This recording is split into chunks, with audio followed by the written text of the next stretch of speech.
Bəy, avtomobildə yüksək səslə musiqi dinləyənlər üçün cərimə nəzərdə tutulubmu və ümumiyyətlə bunun cəzası, cəriməsi nədir? Ümumiyyətlə mən bir məsələyə burada toxunmaq istərdim ki, şəhər mühitində ictimai əsayişin, insanların dinc yaşayışını və yol hərəkəti təhlükəsinin təmin olunması hər bir hərəkət iştirakçısının üzərinə məsuliyyət qoyur.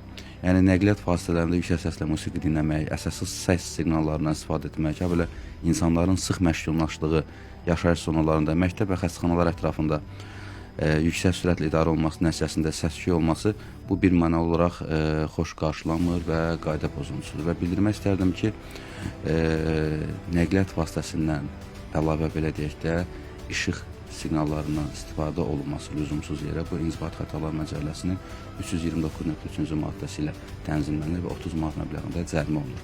Amma nəqliyyat vasitəsindən nəqliyyat vasitəsindən yüksək səslə mahnının dinləməsi, musiqinin qoşulması bu yol hərəkəti qaydasına əleyhinə olan inzibati xəta sayılmır. Bu qayda pozuntusu inzibati xətalarla tənzimlənir və Daxili İşlər Nazirliyinin digər əməkdaşları tərəfindən, hansı ki, aidiyyatı üzrə bölmələr tərəfindən dəvət olunur və həmin sürücü barəsində də İnzibati Xətalar Məcəlləsinə əsasən müvafiq tədbir görülür.